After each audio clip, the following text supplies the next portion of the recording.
What's up, everybody? It is Jesse, Justin, Chris, and Edwin. Comic Conversation. We're back for episode 85. You know what that means? It's Thursday once again, folks. We have a lot to talk about tonight. So much stuff happened in the past week in terms of news. This is the time of year when new seasons are announced, so things are dropped, things are added, things change in the scheduling. Whole ton of stuff. We're going to touch on Margot Kidder. We lost her this week. Got some stuff around Star Wars too. I know we talked in the past about Solo, a Star Wars story, which comes out pretty soon. But what's potentially after that is what we're going to focus on tonight. And of course, something that I think Chris will be very happy to tell us all about: Mr. Snake Eyes getting a spin-off G.I. Joe movie. So that should be pretty cool. And it's not on the list, which you can read in the description, all the topics we're going to cover. I know that Edwin actually brought it to our attention that we may have a villain announced for the next season of Daredevil. So we'll probably touch on that as well. We also have a code if you need for comic skins, some clear backing boards. Get a couple bucks off your order. Code's down in the description. And I'll remind you later on about that too. But let's go ahead and do some updates. Since last Thursday, you want to start off, Chris? Yeah. So, for me, not too much, just, work, hanging out with the baby. Had a great, Mother's Day last week. We went to, this amusement park up in my area called Canopy Lake. And, had some fun out there.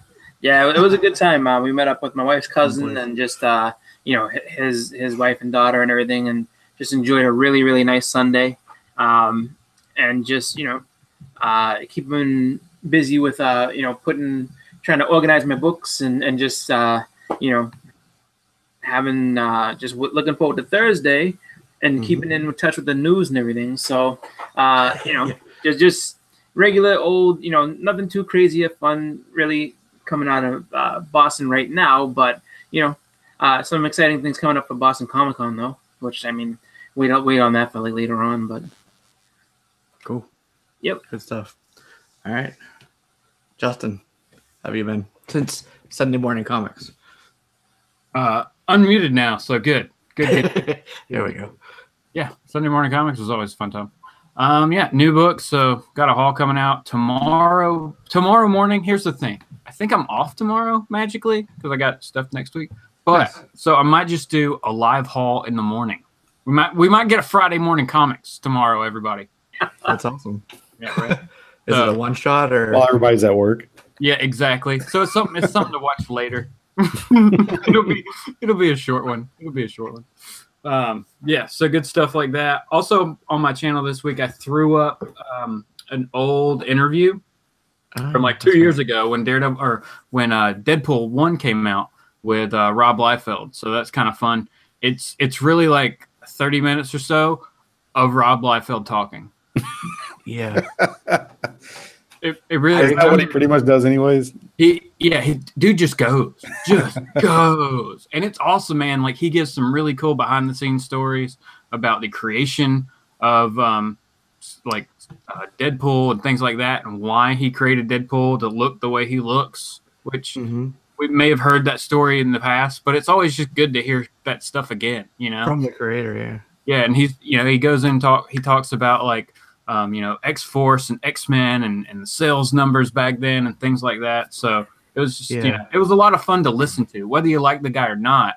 Like I said, he's so enthusiastic about comics. He has an energy about him when he's talking. You can tell he is a lover of the books like we are, Yeah, just pumped about it in general. So it's just fun to listen to. So I threw that up. That's pretty cool. Some good stuff. That's about it so far. But of course we'll have Sunday Morning Comics again this week. Every week. Every Sunday. We're in the 40s, so I'm almost hitting a year on that, I think. So that's crazy. A milestone 52, you know what I'm saying? We'll have to do something special. Then you'll start your new 52 after that, right? Good idea. We're gonna change it all. That's right. Flip the script. Whoop. Right. Yeah. Taco Dan has a quick question. He says, "Why do we all hate Liefeld. I don't hate him. I don't hate him. I mean, I don't hate him. He's just easy to make fun of, I guess. People- today. People critique his anatomy and his Yeah. proportions. It's a comic book. Yeah. It's not a photograph. He's easy to pick on because everybody will look at him and be like, all right, so who's your favorite artist? And they'll all say this big superstar name, and it's just like, all right. So, when you look at it, though, it's just like, Adam Hughes is my favorite. Oh, this one's my favorite. Alex Ross. It's just like, yeah, you're going from the top, the absolute top echelon of the artists, that do this. It's just, I think that you kind of have to go ahead and give some people a little bit of leeway. Because, I mean, if you're looking at Jesse's screen, I mean, Kirby had some issues with his stuff too. But Kirby still looked at as King of Comics because of the way that he could just draw everything expressively and make it out there. So I think that Liefeld gets a lot of flack, and yeah, he's made some pretty horrible stuff here and there. But I mean, what can you do? The man's an icon, no matter how you want to look at it. He's worked on all the big titles at Marvel. He's made his own company. I mean, it's just like, people also have to realize with him, it's just like, you can hate on this man all day, but he's laughing all the way to the bank every single time. I mean, we were talking about anatomy. To have his story, Yeah. where we weren't classically trained in this field or whatever, but we were just good raw talent. They brought us in, gave us all this thing, and it worked, for however long, whatever you want to say. But plus, I'm gonna reach out to his publicist again and see. I would like to talk to him just about the extreme stuff that's being picked up and what he can talk about with that or not talk about. Yeah, right. We were talking about anatomy. The best way is to show you. So on the left is Captain America that Mr. Liefeld drew. Somebody did their due diligence and broke it down to the bone structure of what the anatomy of this version of Captain America would look like. And there you go. I think that looks like he hadn't drawn in like a year and he just like threw something together. What's funny is what is it? I think it's like there's a almost identical pose with Badrock, like from his image stuff that has the and Badrock's kind of like this mix between strong guy and I don't know, I say it's strong guy and the Hulk a little bit, so he's just just crazy looking thing. But I mean the chest is all blown out just like that, so I mean he might have just gone ahead and been like, you know what, I'm gonna just draw this like this and hope no one notices or says anything. So I think that was during that Heroes Reborn era when Marvel was rebooting everything in the 90s. Yep, absolutely. Yeah, there was a big controversy with him and Jim Lee. Actually, they got some crazy money. Like the whole thing was they left Marvel, but then they got all this crazy money to go back and like kind of freelance for them during Heroes Reborn. It was supposed to be supposed to be 12 issues a piece from all of them. Yeah, and it was like it wasn't that long. Yeah, it was 5, 6, Yeah. But yeah, that was an interesting time, let's just say. And that's what actually they bought. I forget the name of it, but they actually bought their own distributor. So there was Diamond, there was somebody else, and then there was Marvel's in-house distributor at the time. So there was 3 in the 90s. That was all around that time. But you needed it back then. Yeah. When you're shipping millions of copies, right? You might need some help. So. But but what have you been up to, Edwin? How's it been for you in the past week? Good. I got my racks in for my books. Getting everything together for my first show, which I'm really excited about. Cramming together a logo and revised design this weekend, and hopefully I have something to show by the end of next week. But nice. But I've actually had a lot on my mind. Just I was talking to you a little bit about this off air before you came on. Real quick story. Oh yeah. Oh my God, man. Okay, so this, I swear to God, I'm not lying. This is the absolute truth. There's a guy I know, and he's a radio personality here in Houston, and he's a big time collector of comics. But he's like he likes the blue chip comics, AF-15, Spider-Man #1, et cetera, et cetera. He went to a resale place and probably just west of Houston, and he asked the place if they had any comics, And they said yes. And so there was just a little small box. I don't think it was anything like not a long box or anything like that, but probably like, I'm just guessing like a shoe size box, probably no bigger than a short box. And he was flipping through it, and there was like a Amazing 129 First Punisher and a few other things, which kind of piqued his interest for him to at least ask them what they wanted for it. And they said they come to some agreement for like $50. So God, $50. I haven't gotten to the good part yet. So he didn't even finish looking through it, and he took it home. And later that night when he went through it, I kid you not, there was an AF-15 in there. Oh my God! You got an AF. He said it was a rag. It was about a 2.5, but $50, bro. That's still like that's a $20,000 book. Yeah. Wow. So he sent it off to CGC immediately that day. He didn't waste any time. He packed it up. What's the cost for? Because I know they go after a certain price point into percentage of FMV. Yeah. So what would it have been for him? If I mean, just rough numbers. If I'm guessing correctly, $500 to $1,000, $500. Yeah, 5%. Let's just say 5% of 20 grand. Yeah, a grand. That's $1,000. Yep. Wow. Totally worth it. You know, you can make it right. Oh, absolutely. Yeah. Hey. Yeah, exactly. You're only out that till you get the book back, and then it's yeah. Like but I mean, I can negotiate that too. I just be like, hey, listen, I want these books for $50. I'm paying you, so it's not a crime. You understand me? Let me tell you a secret though. When you see a book that you want and there's a key, you don't just buy the key. You buy a couple of books that are $1 or 50 cents that you don't really want, and put the key in between it. Yeah, so it looks like you're getting a bunch of trash, and you got a couple. Well, yeah, I mean that's the thing. I mean, see, we don't have anything up there. We don't have nothing up here like that. At least, I mean, comic shops. I could just comic shops, and I mean.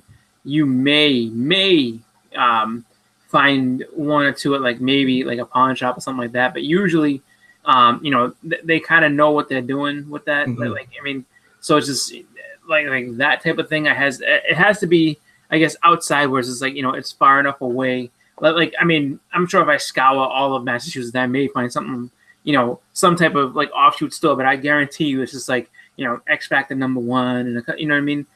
Something that you would expect to pay, $50. It's like, yeah, I got like, 200 books for $50, and this is what I got. A couple of like little minor things, nothing like that. Like that's like one of those stories where it's like, oh, some old lady was selling some comics that belonged to her son way back whenever, and she just said, oh, just take them for $10. Like that. Yeah. That's like one of those type of stories. My God, like once in a lifetime type of thing. It happens.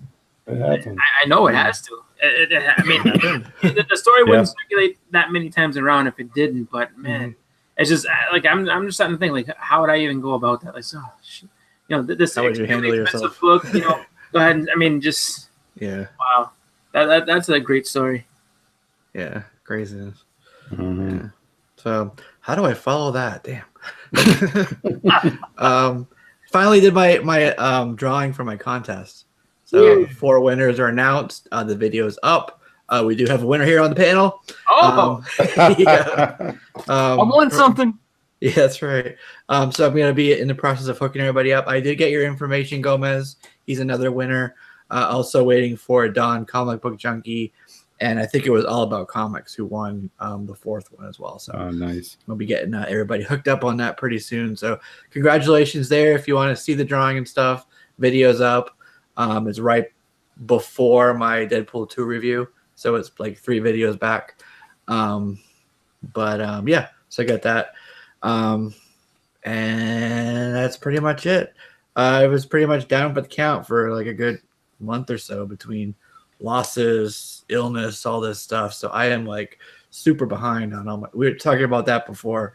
Just like I got all these books and like haul videos and all this stuff I got to do, and I'm pretty behind. So be doing some catching up here hopefully in the next week or so. So that's what I got. We're going to get into the topics, I promise. I just want to give some shout outs to some folks who are with us here in the chat. Jason Smith was first. Appreciate that. Otaku Dan is here as well. Tats Comics. said he is going out to dinner. So hopefully he's still here with us. If not, enjoy your food. Mr. Unknown Comics Guy is here as well. And we have Gomez. There's Gomez. He said, everybody broski. And he's talking about the shmoney. Let's see here. We also have Philly Superman. Nice to have you here as well. Jack Yo. Always nice to have Jack Yo with us. He is one of our longtime friends here in the chat. And a few other people. Fish Tropic I saw, and TJ Watson. Miss Hustle's joined us. Glad to have Miss Hustle here. And I see Brian B. And I think I'm caught up. If I missed you, go ahead and leave me a comment, and I will say your name. I know you just love hearing me say your name. So say my name. Say my name. Sorry. All right. So the first thing, oh God, making me cough, is that Margot Kidder passed away. Definitely wanted to touch on this. She, in my opinion, and I know we've had a couple of great actresses who have portrayed Lois Lane, but in my opinion, Margot Kidder was like the ultimate. That's the one that all of the other actresses should kind of model the character after. It's really sad. She's 69. She had a very long career, predominantly in like the 70s and 80s. That was like her big time. Yep. But she was actually acting all the way up to like last year. So she's been pretty active. And she was also very public and vocal about like mental health disorders, illness, kind of what that entails for her. She had this whole big, really, I don't want to say famous, but it was a really public episode. She had bipolar disorder is what she had. And something happened with her. She was out in the streets and all this stuff. And ever since then, she's been, an advocate for, and a spokesperson for mental health disease. Chris. Huh? I think we're presenting Chris. Oh. I present to you. I didn't realize that. I wasn't doing anything crazy. Okay, how's that? Better? Okay. So she's been doing that. Obviously, her big thing was all the Superman movies, but it's pretty cool because she was actually in Smallville too. She had a very small role in there, and a couple other things. She was the voice of Gaia on everybody's favorite '90s animated show, Captain Planet and the Planeteers. So I see she was in GoBots. For a little while. Yeah, GoBots movie. Oh, yeah. Yeah, she was in she also was in Amityville Horror with Josh Brolin's dad. She was good, and I agree with what you said about her being the, I guess, iconic and best of the Loises. I don't think that any of the other ones really. She was the first, and I think that she also just kind of. She had 4 times in the role, before she was. I'm not saying that every movie was good because they all weren't, but she had 4 times to do it. If you look at Amy Adams, she's only done it twice, or 3 times maybe, I think it is. And then Kate Bosworth, which was very bland, but it's just, she was a good actress. And I think that a lot of people, would recognize her as Lois before you'd recognize the other ones. Mm-hmm. She had the look of Lois, and then she also put a lot of spirit into it. Like, she kind of, where you see Lois kind of not be, just like damsel in distress. Like, she actually gave her, a little bit more character and made her like, tough and made her want to, like there was times where she stood up to Lex Luthor. There was times where she stood up to, a bunch of different people in the movies and stuff. Was it the General Zod's cohort there? What was her name? The girl that was with General Zod. When she lost her power, she's like, huh? Number 2? Yeah, number 2. I guess, but once they were in Superman 2, when the powers got reversed and they were basically humans, she like laid that girl out straight out. She was just like, "Hey, remember me?" Boom, and just cracked her right in the mouth. Even before she lost her power, she was just like, she wanted to fight her. So it's just like, she was cool. Yeah, Ursula, that's her name. She was cool. She was a good Lois, and I think that as far as being an actress goes, like too, I mean, she was someone that I think didn't get enough praise. As we rolled into like the 90s and stuff like that, because I think she could have been used in more cameo roles and stuff like that, she would have been good in some other stuff. But it's unfortunate that she's gone, and now it's just like, so two of the biggest stars in that movie are gone. You know what I mean? Yeah. Is Gene Hackman still around, or are we like? Yeah, he's still around. Yeah. So I don't think he's acting though, but no, he's old. He's old. But it's just so once Gene Hackman goes, like the three main stars of the movie are gone. Yeah. So. Yeah, end of an era. So so definitely sad for fandom, comic books, superhero lore. If you're a lover of that, then this is a loss that you definitely felt. So yep. Yeah. All right. Yeah. So the next thing we wanted to touch on is something around Star Wars. A lot of people this week, especially a lot of news outlets ran with the story that Lando would actually be the next movie to follow Solo in the anthological piece of the Star Wars movies, not the main ones, but the anthology series, a Star Wars story.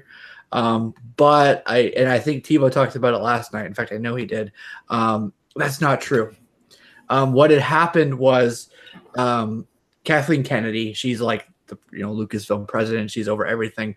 She was at Cannes, that's where they did the red carpet premiere for Solo, and this French outlet was interviewing her. They're asking her some questions, as they all do, and she just gave a little soundbite about like, Lando's something that we like to do. Definitely want to touch on the character some more, paraphrasing, and they ran with it that, okay, that means that's going to be the next movie. That's going to be what's coming up in like 2019 or whatever after episode 9.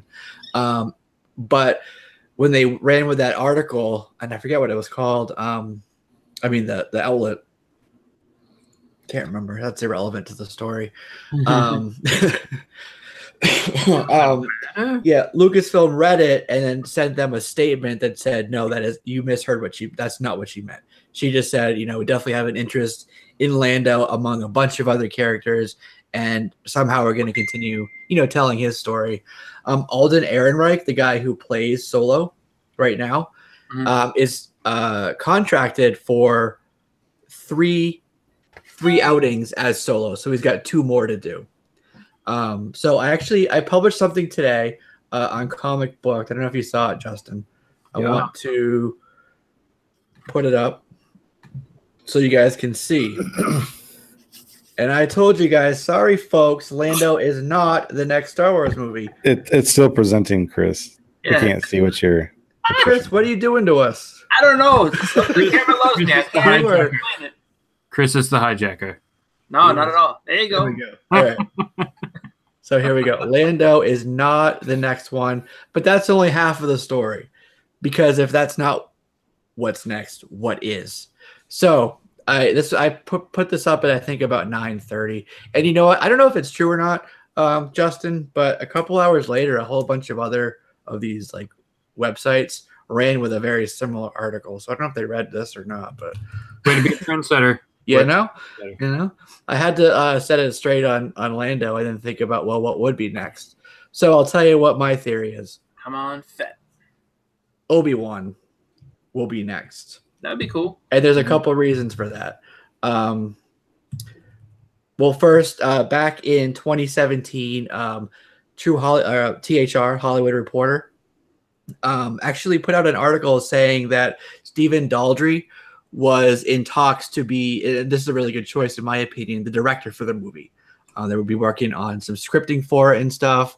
And then there was another thing that I read recently, and you can see that here, that says that the project is basically right now already in pre-production.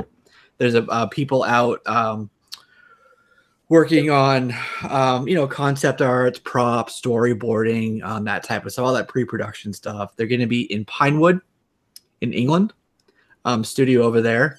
And I think it's going to start filming immediately after, episode 9 is done, later this year.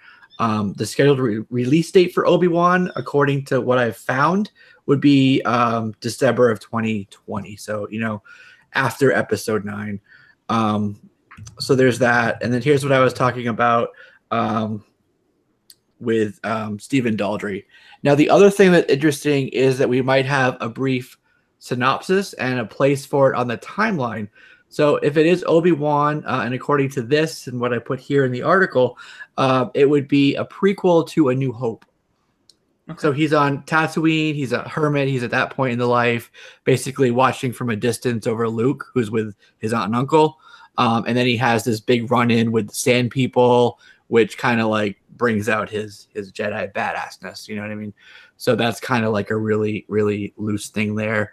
The other connection I drew for you is that Solo, right, who we have now, and Obi-Wan were friends, so much so that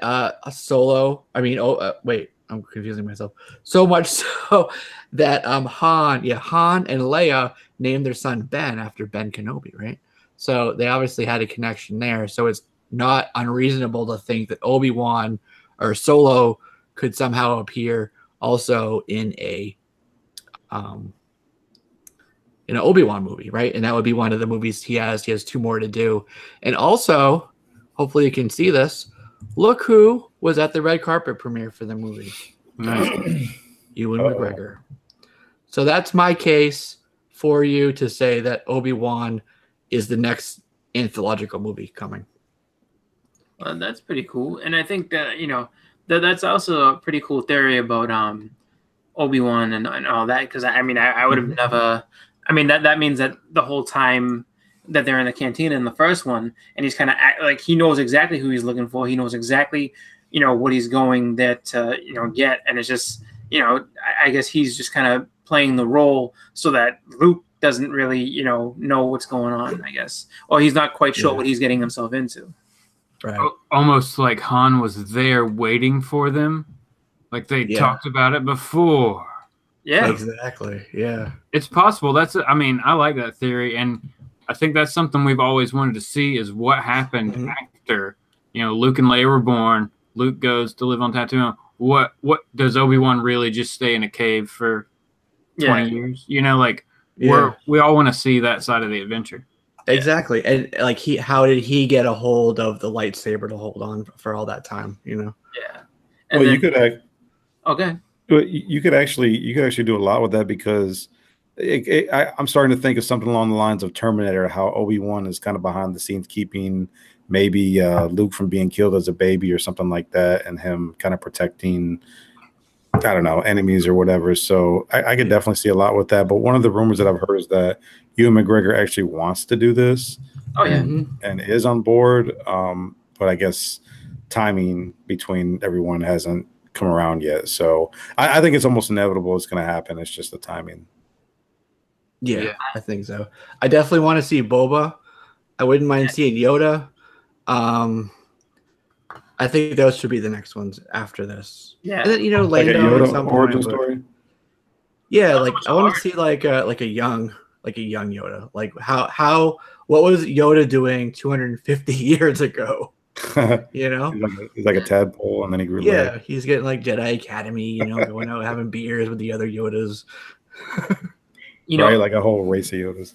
Yeah, he came from somewhere, so let's see. The funny thing too with the Boba Fett movie, is what would be a cool thing to see is if they do it, I guess, from the time after, I guess, leading up to A New Hope. So if they put it in that same time frame, him and Vader have a pretty they have a strained dynamic, and you can tell that in Empire, and it's almost there's been a theory kicking around for a while that it was actually Boba Fett that killed Laz and Owen and Beru, not stormtroopers, because the thing I guess that people go back to is when it says no disintegration, and it's just like and then when you saw them over in the corner they were just skeletons, so it's almost like Darth Vader knew that it was him that went back and killed, so maybe he was looking for Luke at that point in time. So you can do a couple of different crossovers with that. But for a Boba Fett movie though, I would love to see him coming out of the Sarlacc pit and just see where he goes after that. That would be cool. Hey, you ever seen? I think it was a joke, but the aunt and uncle action figures. There's like little specks of dust in a blister pack.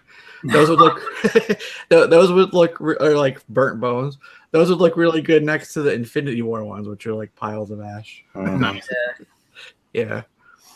So, Comic Book Cast is here. He says he loves the channel, so thank you for that. It's a nice compliment. He says Boba Fett will be in Solo 2.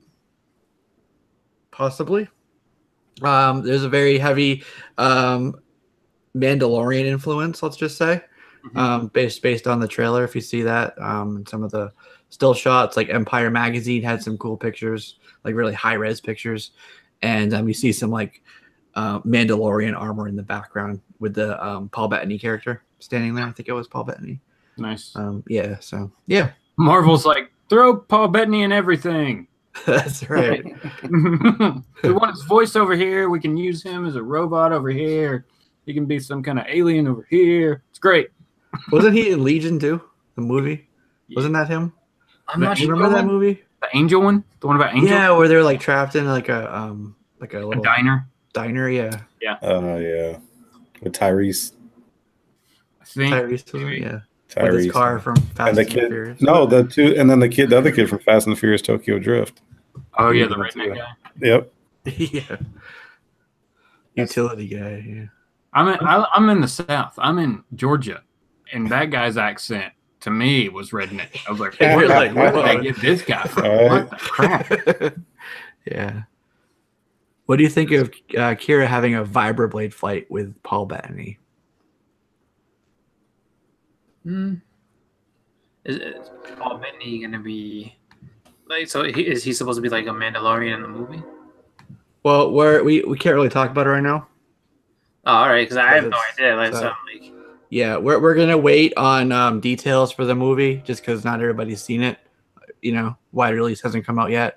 So, I haven't seen that new TV spot. So, I'm trying to steer clear of anything that might be misconstrued or construed as a spoiler. I don't want to, ruin that for folks. But if it is in the new TV spot, then that's definitely cool. And Kira's a cool character. I like Amelia Clarke. It's great in Game of Thrones. Can't go wrong with that, right? That's right. Mother of Dragons. All right, cool. So that is kind of what we want to talk about for that. Anything else you wanted to add? I mean, no Lando. Seems like it's going to be Obi-Wan next. That's really the takeaway there. So the next thing I wanted to tell you guys about, or we want to tell you about, let me start saying we. That sounds really selfish of me to say I.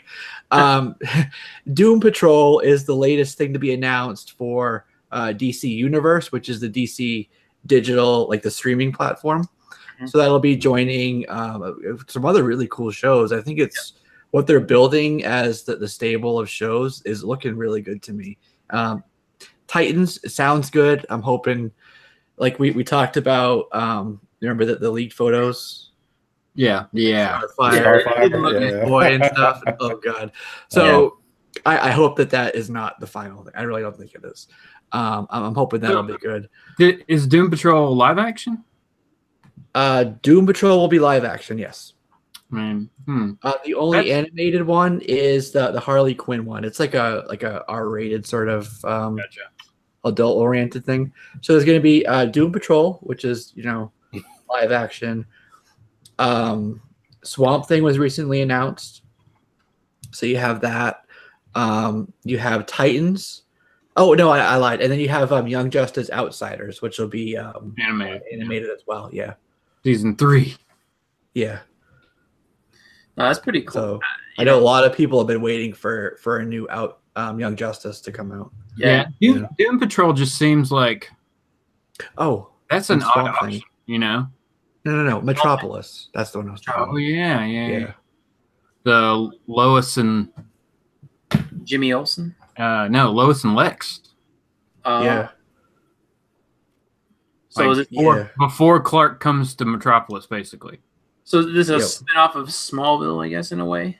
Well, it was supposed to be, originally the plan was to have it picked up by Fox and have it like an adjunct to Gotham. They were supposed to kind of like mirror each other in terms of, not like plot-wise, but just, the two cities. It wasn't, I think they pulled it back, put it here.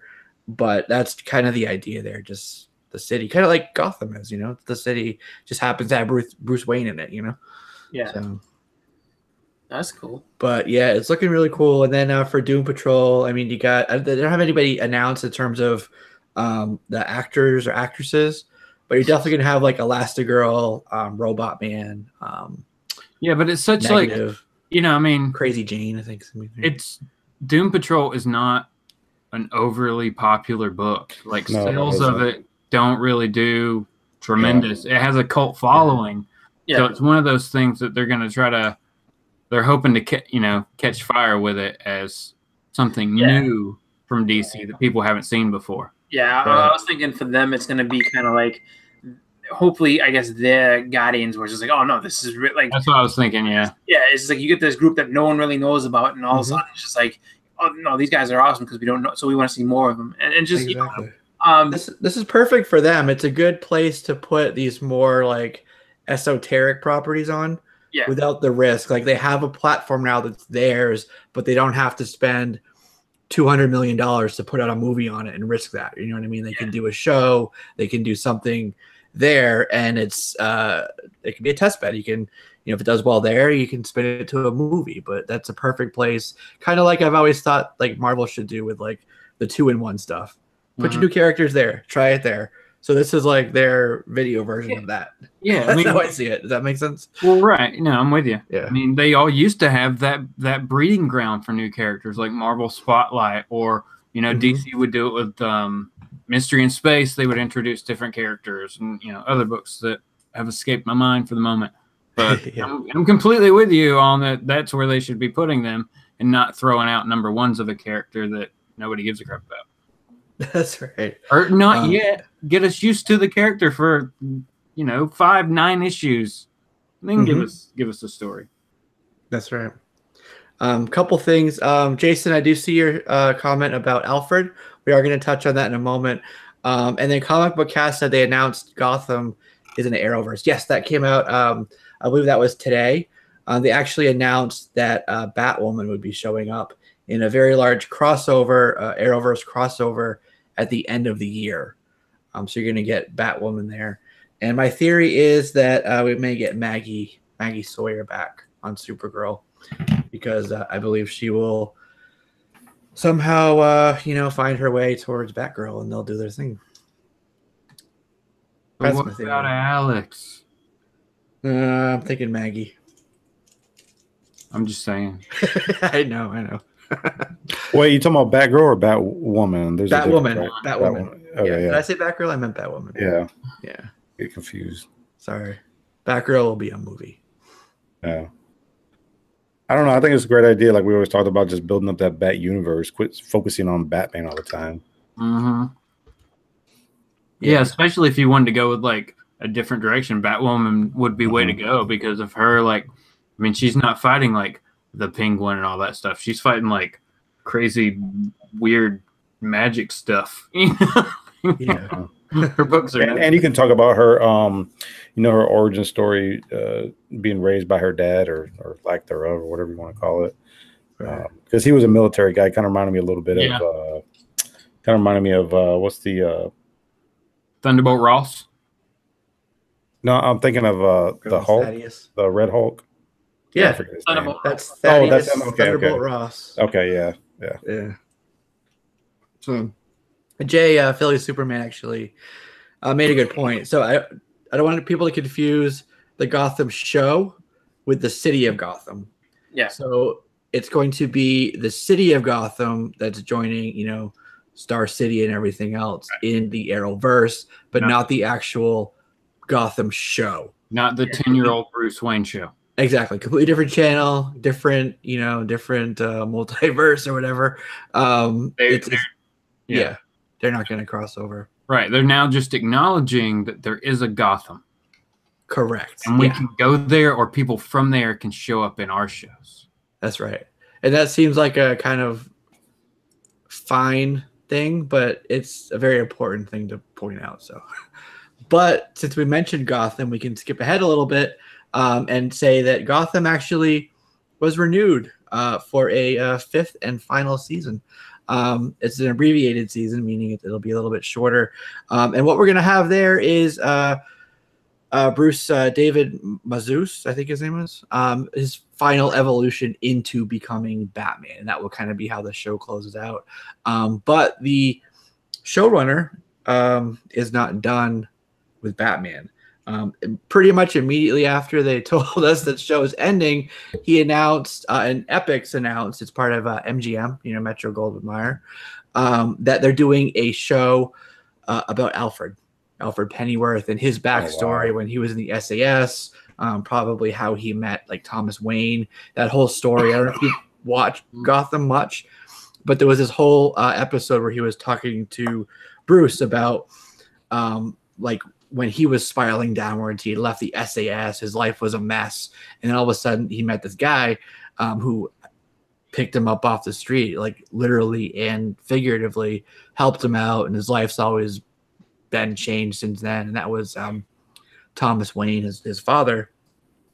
And he was kind of relating to him because Bruce was just spiraling down in those episodes at the same time, like drinking and everything.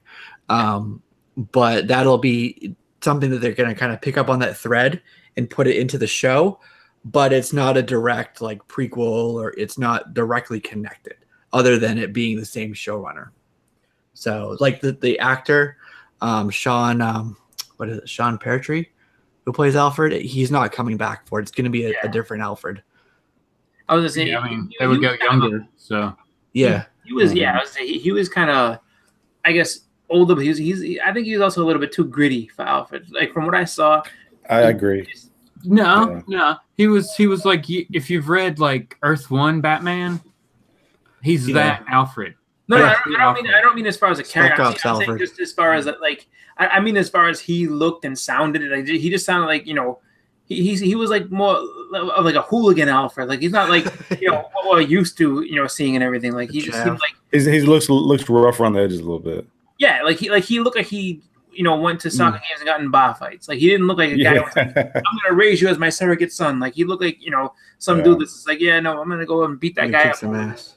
Yeah, that's how I feel about Jeremy Irons too. Yeah, Jeremy Irons is from Die Hard. Yeah, he's just I mean, great actor and great just great voice and everything about him. But yeah, he's not right for Alfred. Mm-hmm. Who's your favorite Alfred?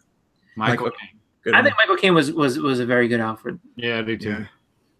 I mean, but it is Michael Caine. It's just like, I mean, that would be almost like if Sean Connery was Alfred. It's just like, well, it's Sean Connery. It would be the tallest Alfred. Bruce Wayne. Batman would just always be looking up to him. Yeah. James Bond. Yeah, right. He would be Kingsman at that point. Yep. Right. Yeah. So, all right, cool. So, there we go. Alfred doing his thing. And one thing I'm pretty excited about, since I heard about it, I really like this book. But we finally got a teaser trailer to get a feel for what the show will actually be looking like. And that is Deadly Class. Teaser trailer for that drop. Did you guys get a chance to see it? No, I haven't yet. Not yet. Oh, it's good. I took a look at it. I clicked on it not fully well knowing what I was clicking on. And then by the end of it, I realized. Okay. What'd you think of it? No, it looked it looked good. So, yeah. I mean, I haven't really read the books. I'll be honest with you. I've never picked one up. I know a lot of people, especially like Comic Uno Cat over on Comic Frontline. She's a big fan of Deadly Class, I believe. But I just haven't read anything of it. But the trailer, I definitely want to watch it. Yeah. Give it a chance.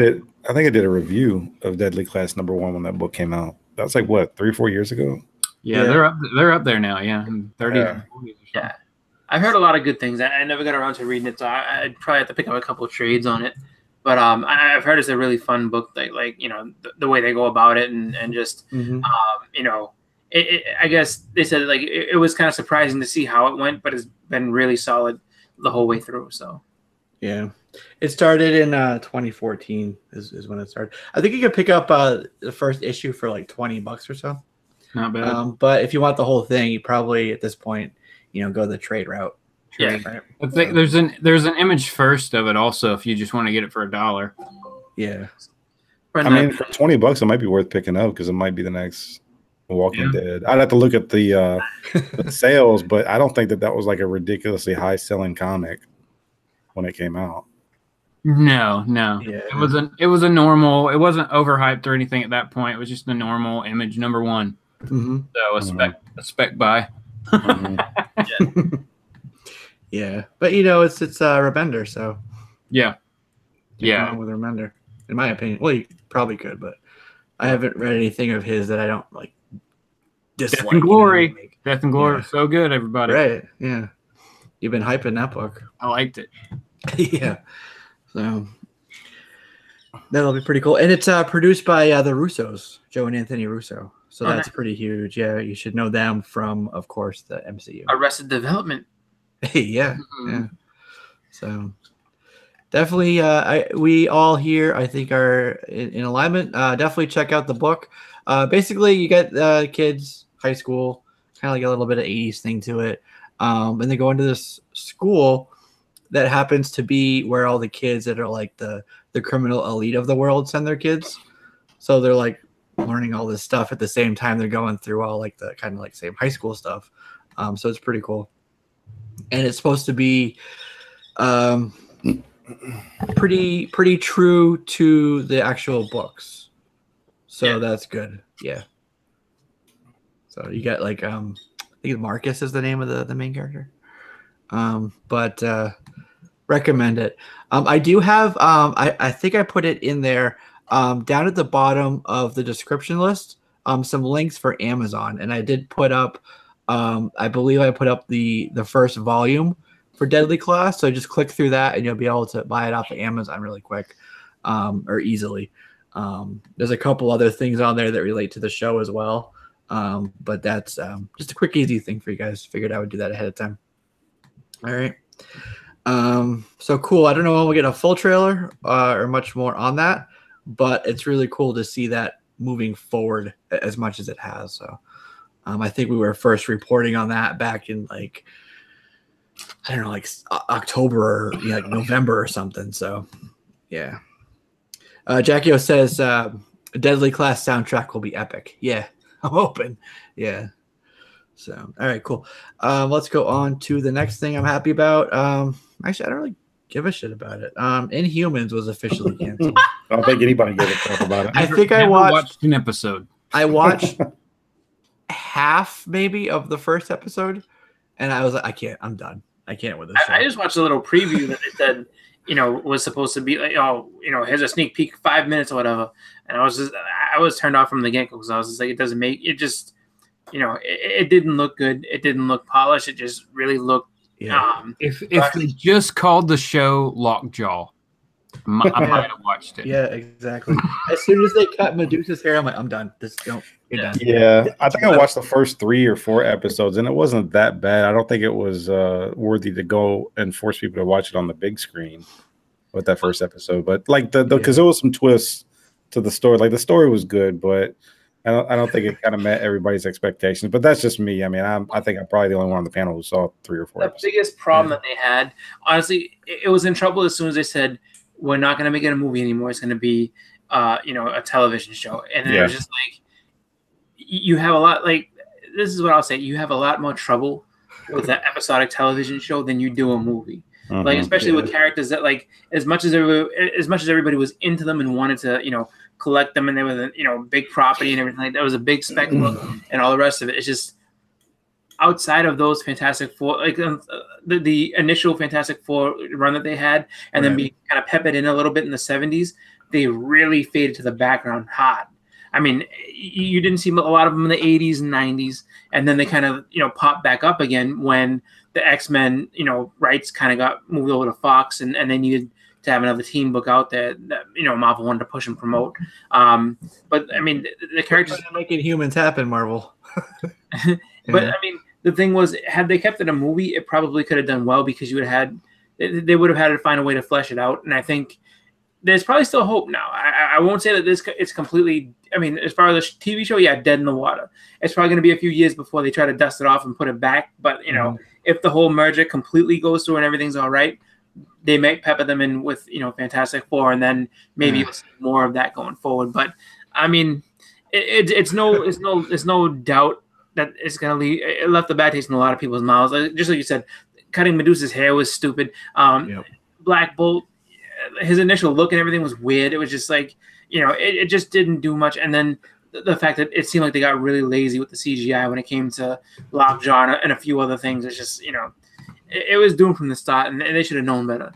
It's not a show that like, oh, it just didn't have the views, and people should have, people should have gave it a chance. It was just doomed from the start. Mm.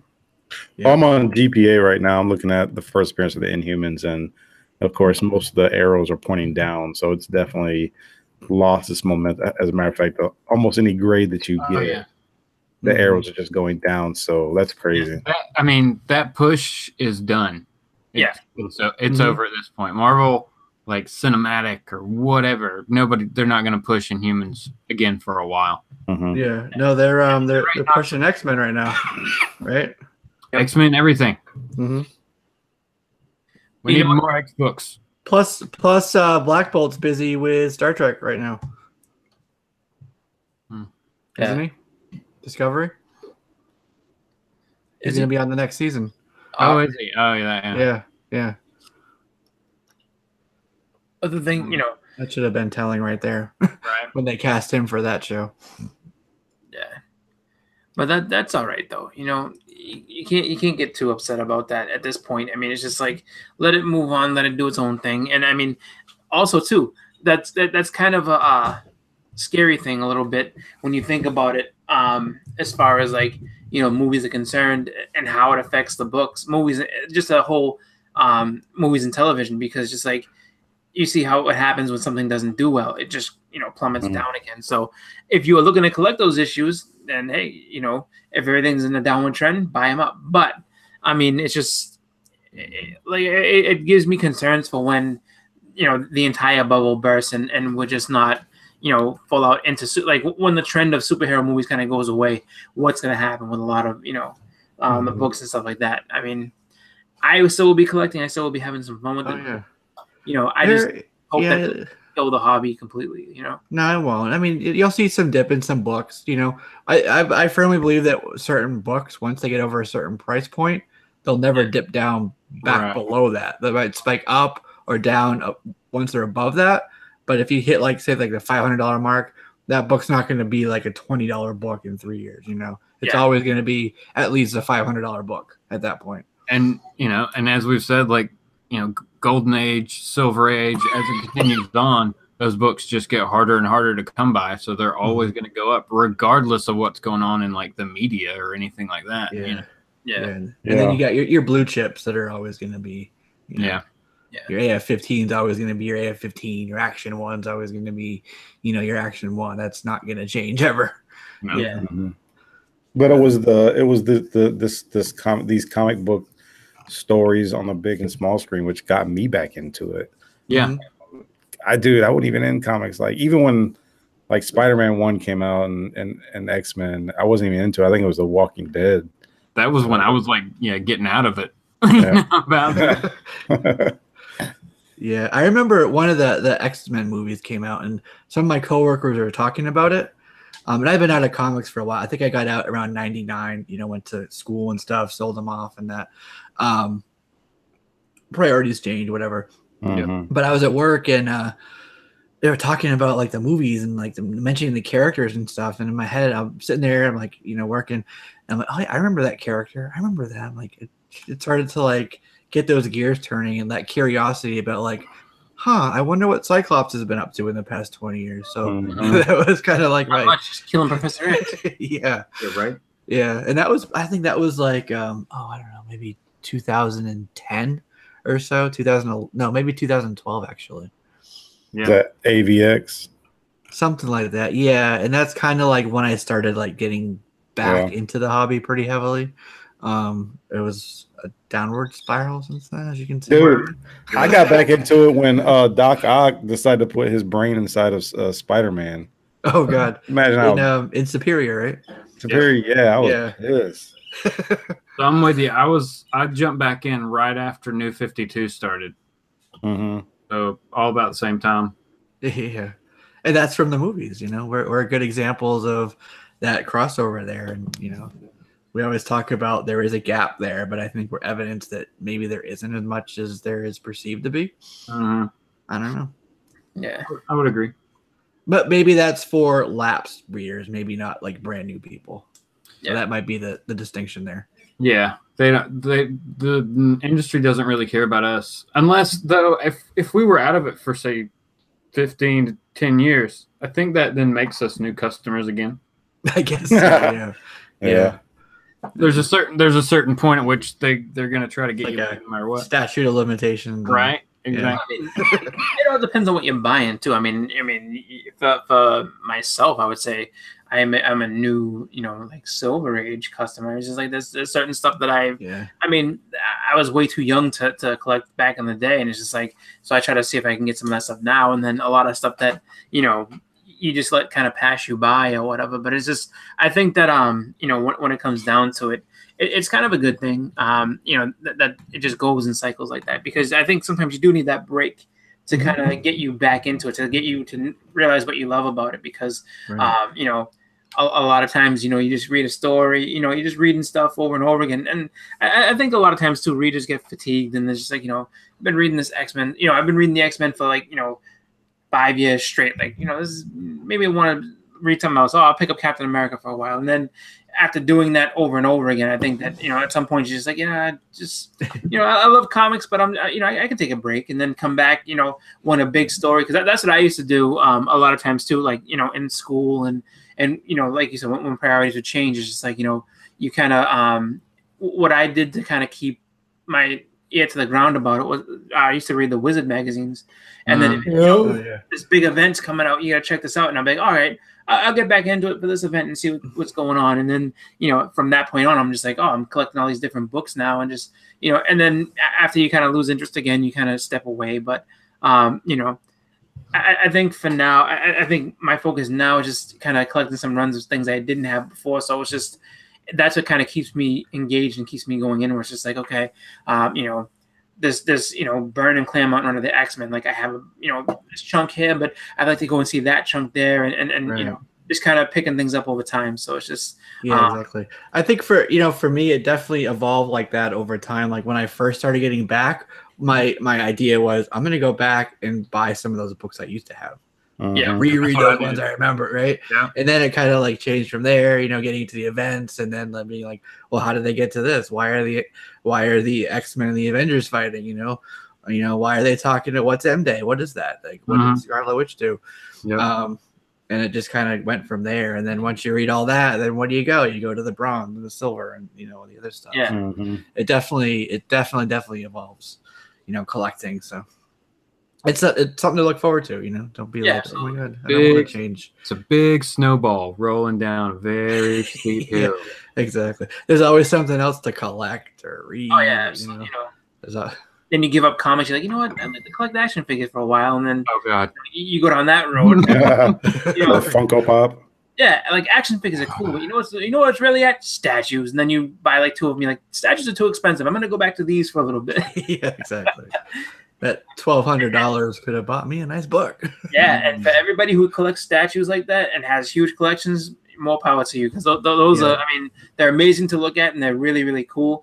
I know for myself, I would love to collect them. I don't have the money or the space for them all. If I did, though, trust me, I'd have one of the best collections you've ever seen. Yeah, I'm with you. I love those. Some of those are awesome. Yeah. Yeah. No, I like watching those guys, like Jim Mint. You watch whenever he's doing something, you're just like looking behind him at the statue. Oh, yeah, trust me. During my debate about Mortal Kombat, that's how what you were doing. And like, so at first, like, I had watched some of his videos going ahead of that, and I'm like, when are you gonna turn this? It was funny because he's debating me. He's got his, he's got all this Street Fighter stuff hidden, and I'm like, I know you have it there. I've seen it before. And it's just, exactly. But yeah, his collection is really cool. And then Marty had a great collection. Ray Jr. had an awesome collection too. And it's just like, there's so many people that have like really, really awesome statue collections. And it's just, I have to say, I envy the fact that, like, it's like, where do you have the space to store it all? And just because, there's some beautiful statues out there, and I've seen them in shops, and it's just like, if I had the money and the space, so that's what keeps me honest, is that, it's mostly, the money, but then it's just like, even if I did, if it's like one that I know I can have, I was like, well, where am I going to put this now? And I got to keep it safe and out of the way of the babies. Exactly. Like, you know what? I'm Samira in here. You guys have to take care of it. Yeah. So I know we're talking about statues and stuff. I've seen some really cool G.I. Joe statues and action figures, like Snake Eyes. You ever seen those? Those are pretty cool. Yep. This is my transition. She didn't catch on to that. Segway. Yeah, that's right. Remember Segway. So apparently, Hasbro is planning on doing a spin-off movie featuring our favorite ninja, Snake Eyes. Yep. So sounds pretty cool to me. I know, Chris, you wanted to talk about this. Tell us the story, Chris. Tell us the story. Yeah. As far as the spin-off and all that jazz. I don't know. What? No. Tell us what you want. Your story. Snake Eyes movie, brother. What I want to completely silent movie, like no talking, right? Well, that's silent tough. issue. Like when he's on screen, it's gonna be all silent. Renegade. But that's his character. Like I want to see Timber in there. The wolf. I would love to see, his brother. The hard, all the different masters and everything. A lot of Storm Shadow, how that all came about. He's got a rich history in the book as far as just being one of the coolest characters in the entire series. So I mean, to have him in a movie is awesome. To have him be the focus of a movie is really cool. It's going to be tough because he doesn't speak. Mm-hmm. So there's a lot of why. Maybe we'll learn why. Exactly, yeah. Because I mean, and when you go back to the old G.I. Joe books and stuff, he's a Vietnam vet. You know what I mean? So I'm sure they'll update that, show us something more modern. But like he's got I guess really close ties to like Stalker and stuff like that. Like they were in the same company. Storm Shadow was in the same company as him as well. And then there's just a lot of there's a lot of ties within the G.I. Joe ranks and even some of the Cobra ranks with him. Firefly has ties with him. Zatan at one point was the guy he was the one who I guess had killed the Soft Master and then pretty much blamed it on or got it so that Storm Shadow was blamed for it. So there's a lot of ways you can go with it, and I'm excited to see something like that.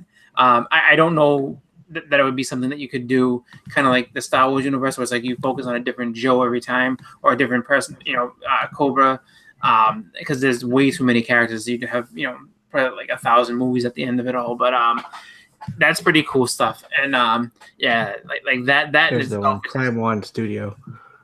That is an amazing. Was that a statue? That's the one I was talking about. That is cool. Yeah.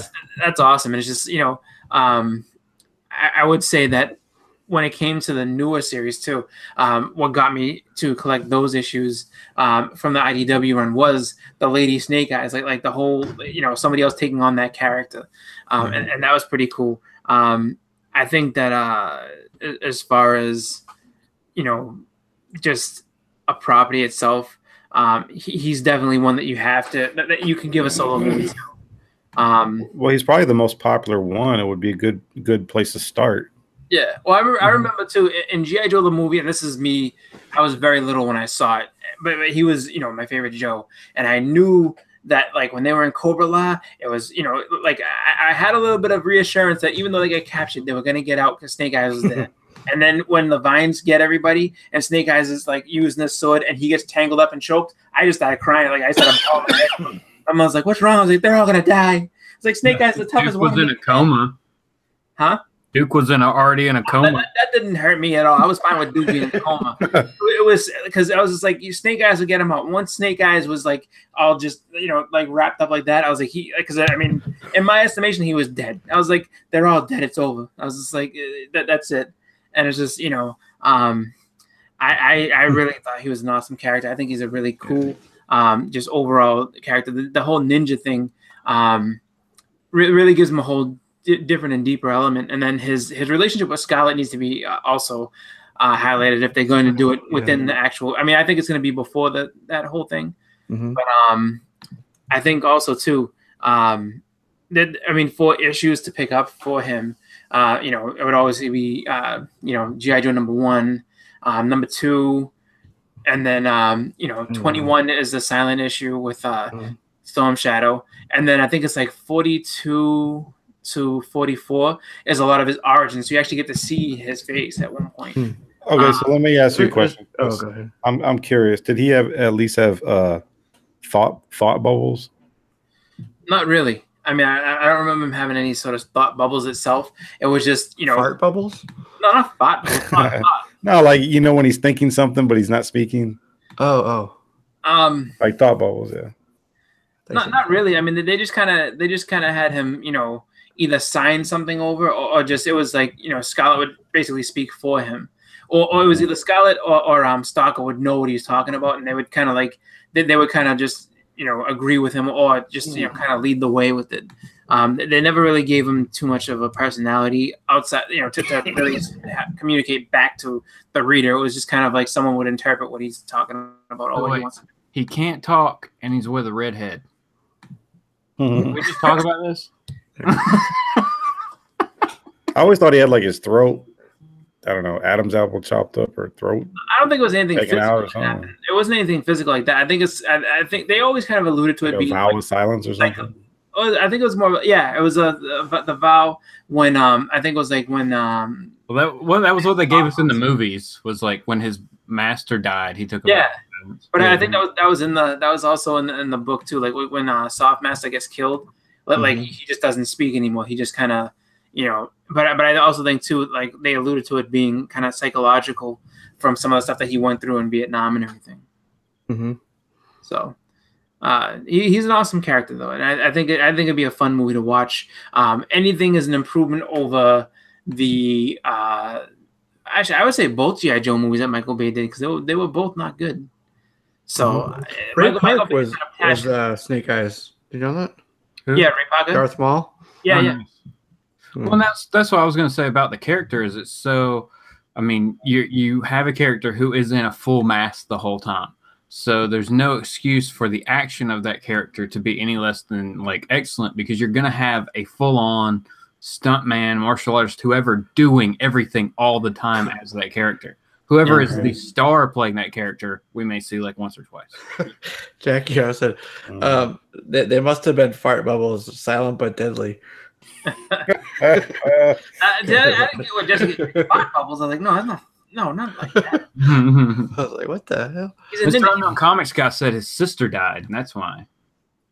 I mean, maybe I don't know. I always thought it was the Soft Master, like just the whole thing with Zartan and Storm Shadow that you just kind of decided to go silent to go and but I hope Michael Bay has nothing to do with this, right?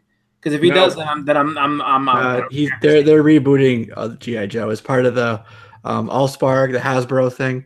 Yeah, it's all that piece of it's getting rebooted. G.I. Joe is, so this will be part of that.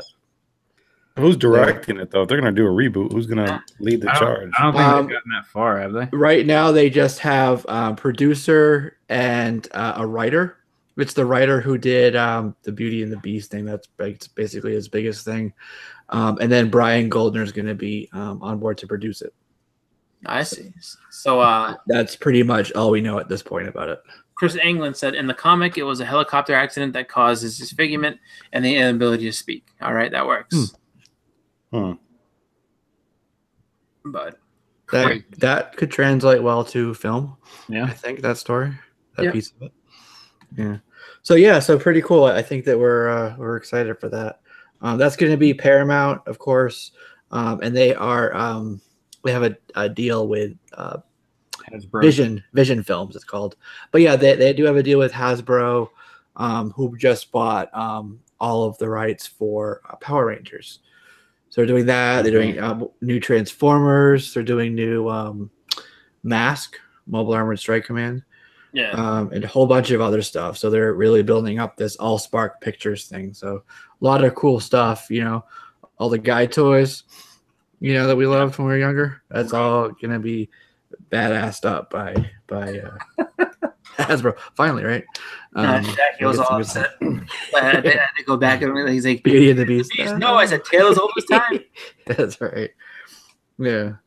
So. I don't know what they'll do with it, but let me look this dude up real quick, actually. While you're looking that up, I don't know if Justin or if anybody else got this, but Hudak Comics, he's here in Houston. He sent me a message. He said he doesn't know if it's true, But let me go ahead and read it real quick. He says he doesn't know if it's true, but a former PGX employee messaged some people saying that PGX has just fired its entire staff. They no longer employ any professional graders, pressers, or restoration experts. Ownership gave no reason for the terminations, nor have they informed a single customer. Signed, a former employee of PGX Comics. Please share this message. And this comes from somebody named Aaron Sasson, Sasson. Where'd you get that from? Who that? Just to you? Oh, okay. Sent it. Wow, he said to kind of talk about it. It's literally like just off the press, like in the past 10-15 minutes. I'm looking It's now. kind of late to be sitting there and getting rid of everybody. It's like almost 10 o'clock on the East Coast. I mean, aren't they? Where's PGX located? I thought I saw them on Facebook. I thought I saw Oregon. I could be wrong though. Well, Oregon, it's almost 7, so I mean, it could have been a late night firing. Like, you know what, you're all done. But yeah, Eugene, Oregon. That has PGX books they submitted to PGX. I hope that this isn't true because that sucks. If that's exactly what happened, because your books are in limbo right now. Well, not only that, but they're letting people know so you don't send your books to them because you might. There.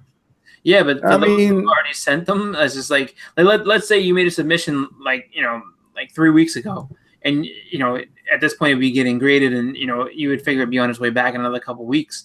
It's just like your books are now just kind of just sitting there. You don't know what's going to happen with them. There's still some people. Big E's uses them still regularly. I think really a few people. Yeah.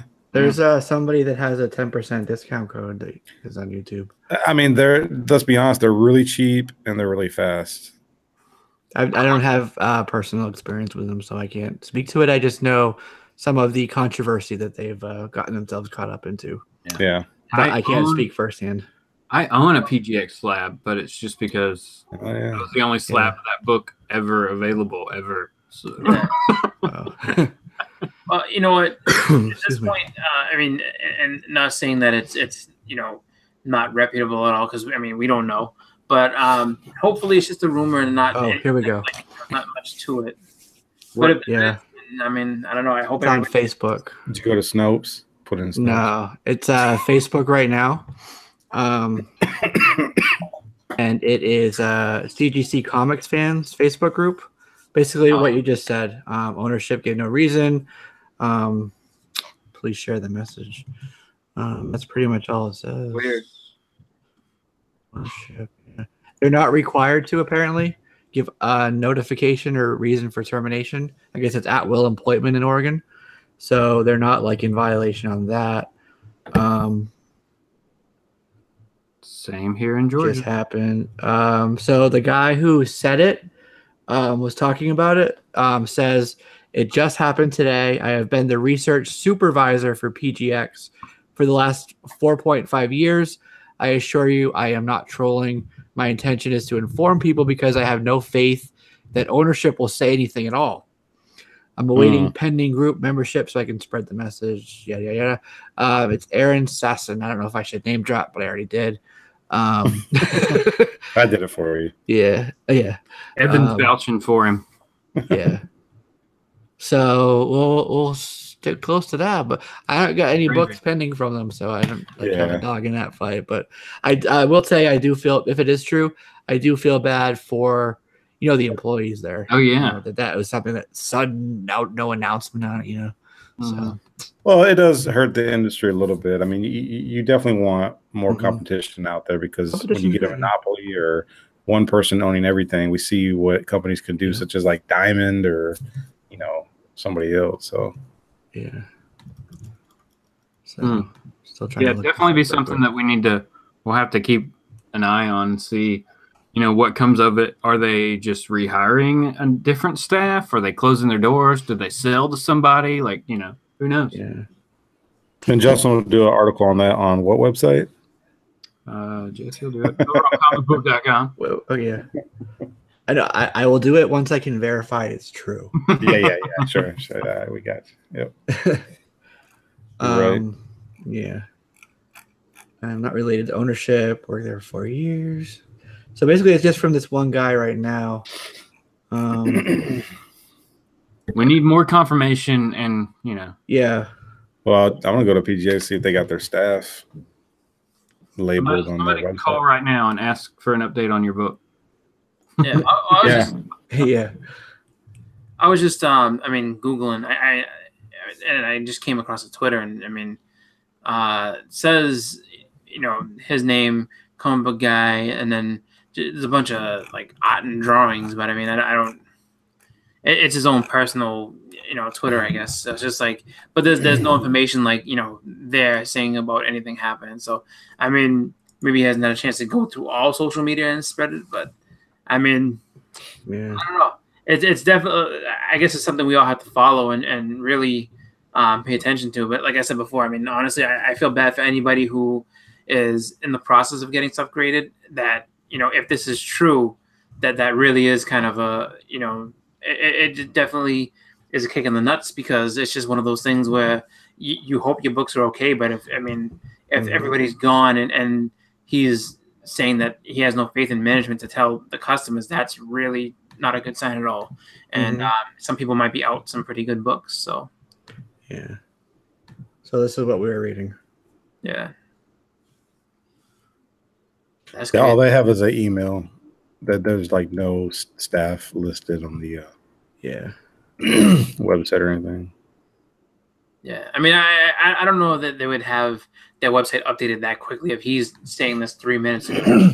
No. What I'm saying is like some companies will have like the president and vice president, whichever founder, and you could at least know who's a part of that organization so that you leadership tree. Yeah, right. leadership, yep. So you can message them and figure out what's going on. Yeah. So yeah, I know that if God forbid, but if it happened to CBCS, Steve Borak would be like out there, like tip of the spear. We'd probably have him on the show to tell us. He's a guy who is very proactive, and he likes to get out in front of it. It's much easier to put the news out correctly than to have to come back behind it all and clean it up, and fix all the misperception. So yeah. But that's pretty breaking still. We'll let you know. But You heard it definitely here first. that's right. Unknown comics guy says, let's prank him. I think just call him. Did you fire everybody? If they hang up on you, then that's probably good. If they don't answer the phone, then I was gonna say, if somebody answered the phone, they didn't fire everybody. If someone answers the phone, that's kind of a good sign, I guess. It's like, hi, so are you taking applications? Because I heard that Exactly. I I heard you might be hiring. Yeah, I heard that there's some openings. Right? Yeah, and if they're in Oregon, they're not in Dallas, which is where CBCS will be. They're not in Tampa, or near Tampa. So those employees who have those very specific skill sets, where do you apply them next? You can't just go to CGC and walk up there and say, "Yo, you need anybody in the graders room?" Yes, let me go ahead and head down to Florida real quick, and Yeah. that I don't know. I still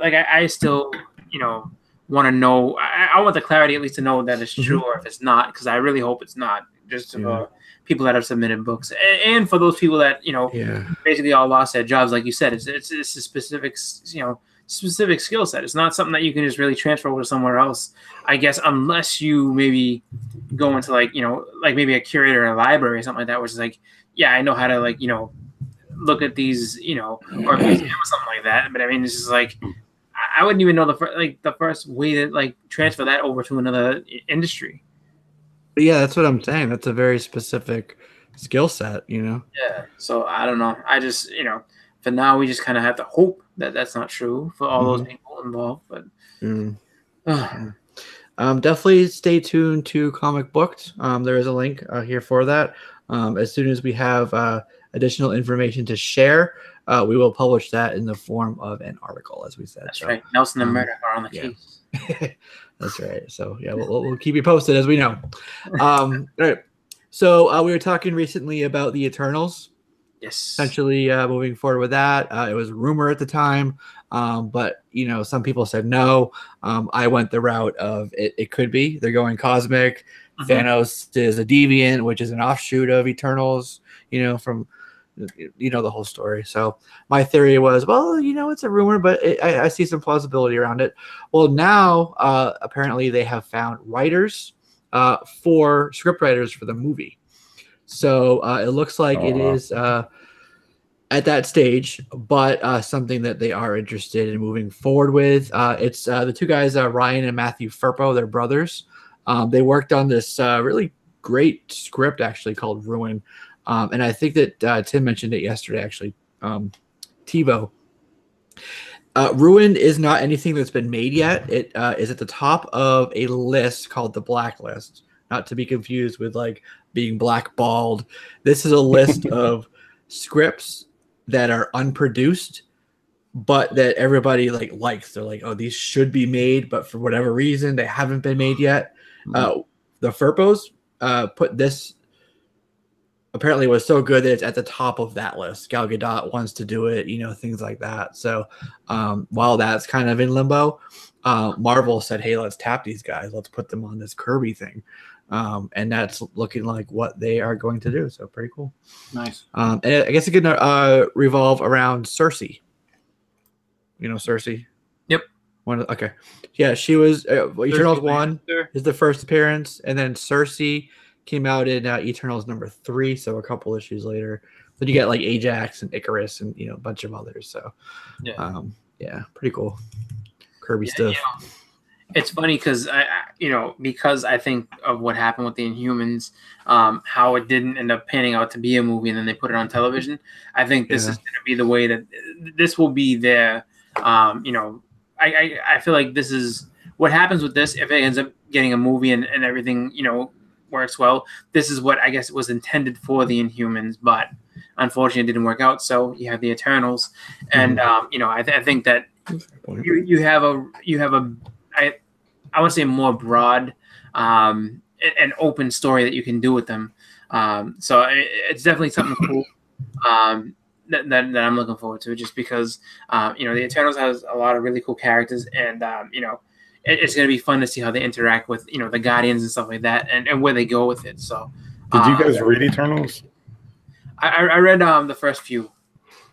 It's pretty good. It's another cosmic series. I mean, it came out during that time where Marvel was just doing a lot of space type stuff and just kind of expanding things out. But there's some pretty good characters in there. Like I like it. 76. Yeah, and I want to say I think was it the first few were done by Kirby. I think I'm not. Yeah, it looks like it. The whole first volume was Kirby. He did writing and art. Yeah, 19 issues, I think. Yeah, he did them all. Yeah, volume 1 was Kirby, so it's just it's another Kirby type book, in that same realm of when he was doing the Fourth World stuff and all that type of stuff. So it's got that really cool feel to it.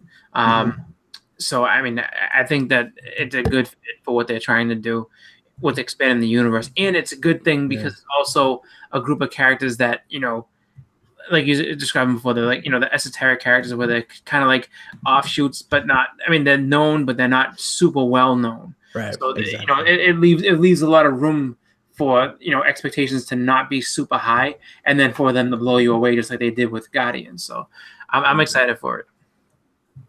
Yeah. Actually, that's a good point. Guardians was one of those that nobody really knew about, like us, and look what that did. So pretty cool. I wonder if we'll get to actually, because they named him in Doctor Strange, but I wonder if we'll get to see him in Phase 4. I'm talking about Living Tribunal. Living Tribunal, yes. Yeah. That'd be kind of cool. I would like to see a whole bunch of the cosmic entities.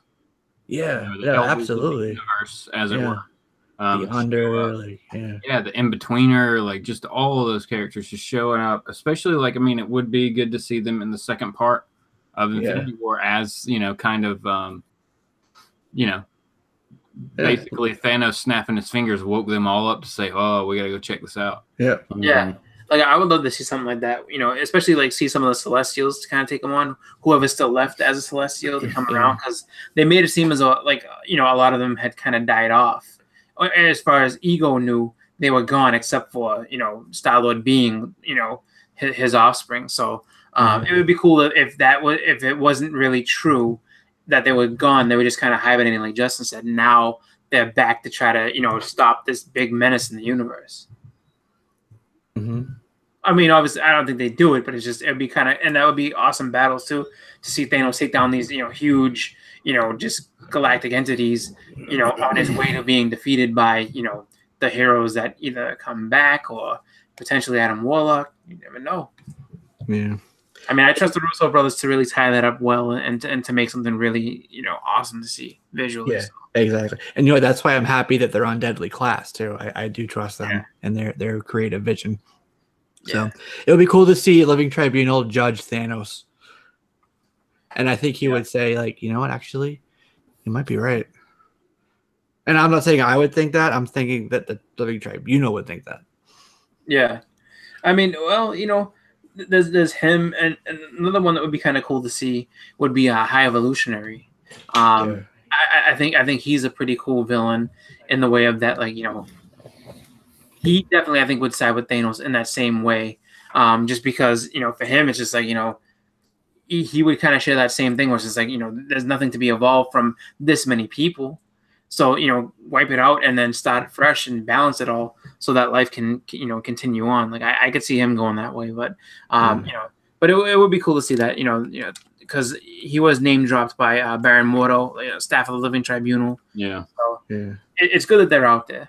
And I think Infinity War or something like Eternals would be good to bring them out so that you can see them, on that like grand scale, you know what I mean? So, like I said, I'm excited for Eternals. I want to see what they do with it, and I mean, I'm beyond excited for Avengers 4, but it's just gonna be that whole long wait until we get it. So, yeah, exactly. Yeah, I want like super like cosmic, super high concept, like tap like Carl Saban kind of stuff. Like there's a very specific audience for something like that, I think. But I would think that would be pretty awesome to see that. Yeah, well, I'm all on board for that. Out doing crazy stuff in the universe somewhere that we've never heard of or never seen. Yeah, like string theory, it's like Well, real quick, I'm on Key Collector Comics, and there's like I know everybody's gonna try to get that Eternals #1, but I bet had that. There's a lot of Eternals 3 also. That's your Cersei. That's gonna be your main one. Yeah, if you want to spec on it.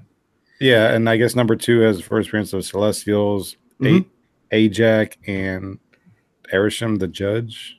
Yeah. So yeah, they're just focused on #1.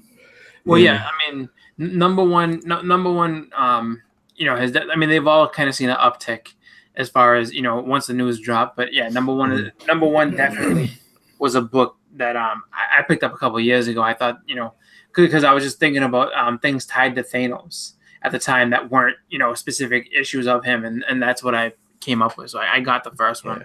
I'd like to get more, but we'll see what happens. What I mean? Just because they are getting more popular, so it's just it's kind of a tough time right now, just because I think that in a way you kind of have to in certain terms shift focuses a little bit, and maybe now is a time to kind of go and grab a few other books, even though this one's a hot one for now. There's a lot of things that people aren't looking at that are still good books to have. So I mean, and oddly enough, I mean, depending on where you are in the X-Men stuff, you can still find some pretty good prices. You just got to be looking at, like, you just got to know, I guess, or just keep being vigilant and seeing what type of stuff is out there. Fantastic Four has some, pretty good books there that are still not too bad. And then also, if you're looking for other runs, like Daredevil run has some good stuff, and they're not too bad. I would say as far as like Silver Age Hero, he's probably like the most affordable to pick up his run. Anything outside of the first 20 issues is reasonably affordable. Though that first appearance of Bullseye is going up, so be aware. That's been going up for a while, and I mean, it's spiking right now. Yeah, but just because they just announced he's going to be in season 3. Yeah.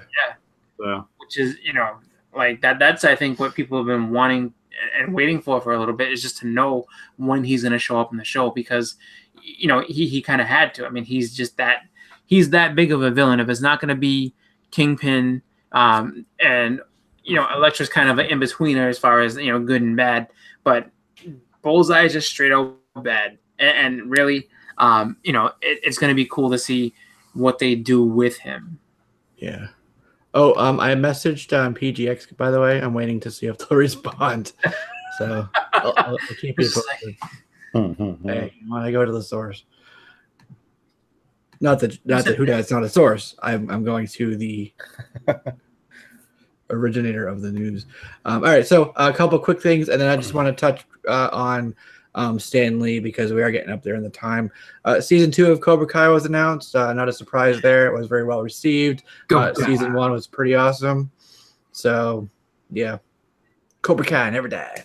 That's right. And then Agents of S.H.I.E.L.D. got in the very last minute. They said, all right, we'll give you a 6th season. It'll be a little bit shorter of a season, but there you go. You're getting a 6th season. So it was almost canceled. So, yep. Well, I was gonna say, I mean, yeah, I felt like it was kind of, it's kind of been, going south for a while. So hopefully they can turn it around, but if not, it had a good run. It's a show that, it lasted a lot longer than we thought it would. Exactly, and you can't be upset with the run that it had. If this is the end of the road, but we'll see. I do like that Ghost Rider stuff. That was kind of cool. Yeah, that helped breathe a little bit more life back into it. Very cool. So I do want to touch on Stan Lee before we wrap up for this episode. We were talking for a while, and everybody knows kind of the story.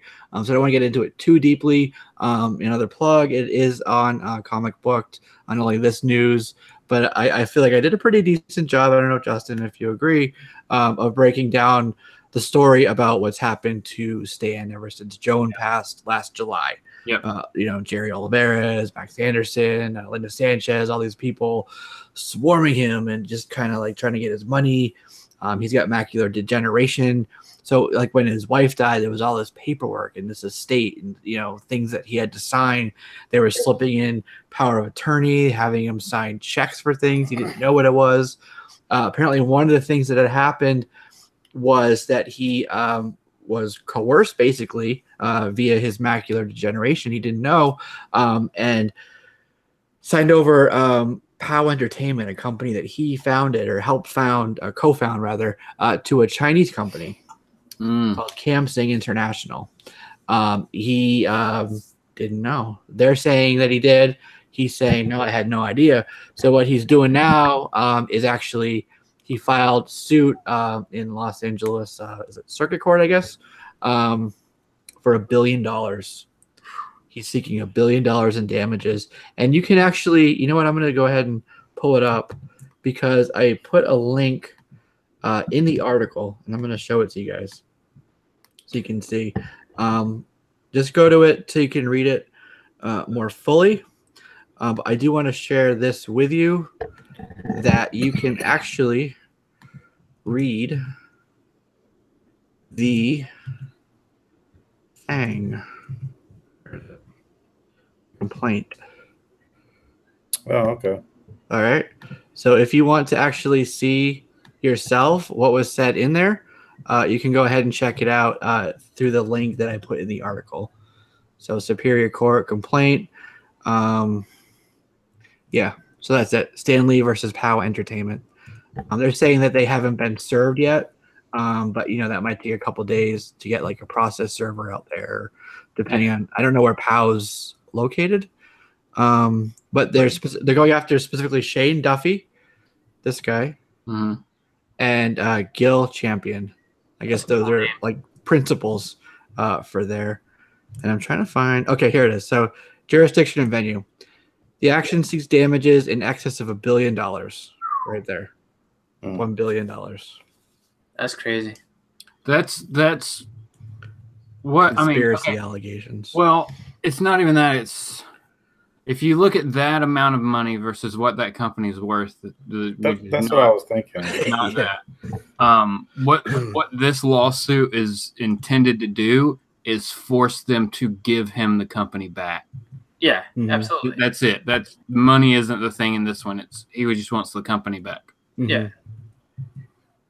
I believe it. Yeah. So refresh people's memory. What exactly is POW Entertainment? It was like his Stanley licensing stuff. Yeah. Mm-hmm. It was basically everything having to do with his name, his charity organizations and things like that, all wrapped into one. Exactly. Yeah. He started it in like the 90s, I think it was.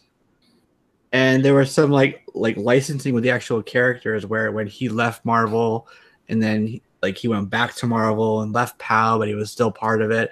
There's been a few different lawsuits with POW over the years, but nothing to this extent. But actually, what Justin said is really, really makes sense. Make such a ridiculous number that you know what, just here, take this back. Yeah. And it's funny too because I had heard, I had read, I think that following this, somebody had gone ahead and said that no, this isn't really Stan doing this. It's somebody else like pretending to be Stan doing this. So it's just like, well, here's right here is what I was kind of referencing. Number 27. While the document purports to contain Lee's signature, Lee never knowingly signed it. Either Duffy, Champion, it says Oliveras, Jerry Oliveras, or POW forged Lee's signature, or they lifted the signature from another document and imposed it onto this document, or one of these defendants induced him by using like a bait and tactic switch. And it says here, telling him it was something else, and then they go further. Like I said, Lee has macular degeneration, so he could not read it himself. So saying, "Oh, this is blah blah blah blah. This is just to sign over from the last Comic-Con. Sign that real quick." Exactly. Right. Yeah. It's a rental car agreement. Yeah, exactly. Little did he know it was his freaking company. So yeah, so you can read that all over there at Comic Book. So there you go. Pretty wild though. I like. Excuse me. I'm glad for Stan that I was happy he was not in the news for a while, because for a while him being in the news meant something bad else was happening. Yeah. But now it's nice to see this 95-year-old man, he's fighting back. He's grabbing his stuff back, and he's tweeting too. Yeah. He said he finally took control back of his Twitter account, right? So, yeah. So that's good. Good for him. Yeah, he's a fighter. Yeah, I mean, and I'm glad to see him not be. I mean, when he was sick, he looked like he wasn't doing well, and just in general, it seemed like he was being put up to do things. So I'm glad he's actually, trying to take everything into his own hands and just not letting other people make decisions for him, because, at this point, even if he was kind of entertaining it or allowing it to happen, I mean, I think at this point he realizes, or he's been realizing, and is now taking action against people who are taking advantage of him. Yeah. Right. Yeah. One of the things that I put in the original article that he said was a statement that was recorded. But one of the key points of it that he said was that he is beginning to learn who his enemies are. Yeah. So, yeah. Good for him, though. Right? Yeah.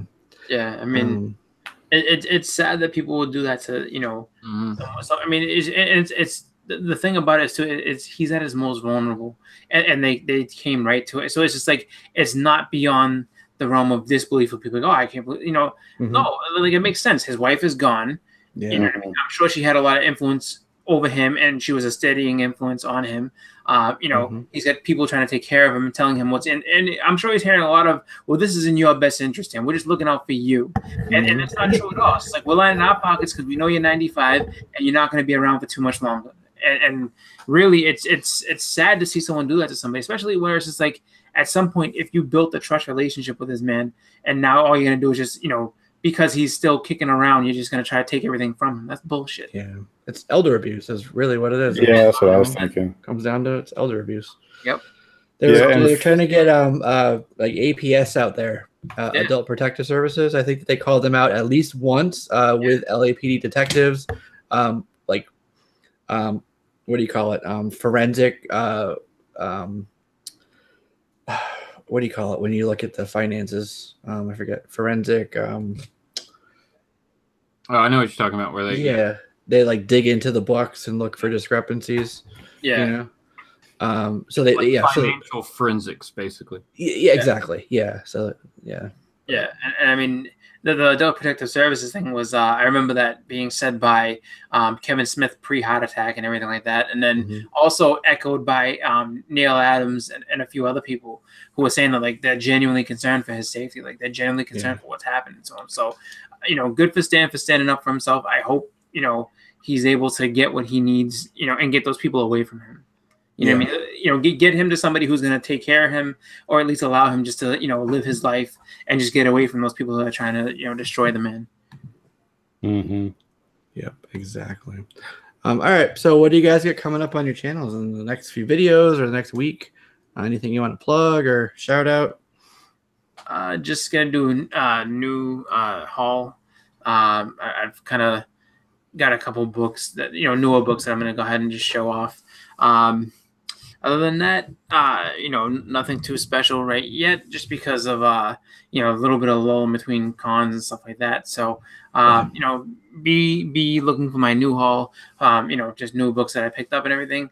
And, just other than that, just having some fun and just, carry on with daily routine. So I'll be watching you guys, all your videos and everything. And then everybody in the chat, thank you guys for watching and making this a fun show. Sweet. Good times. All right, Edwin, what you got coming up?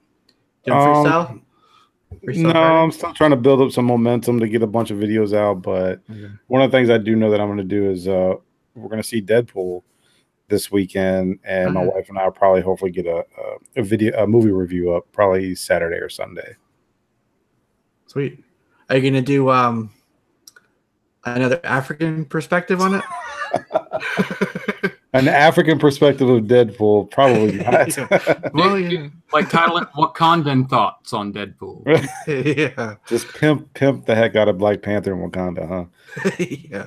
No, but I mean, I definitely want to do it. But actually, one of the things I have noticed is that I don't know if you guys have ever watched the YouTube series How It Should Have Ended.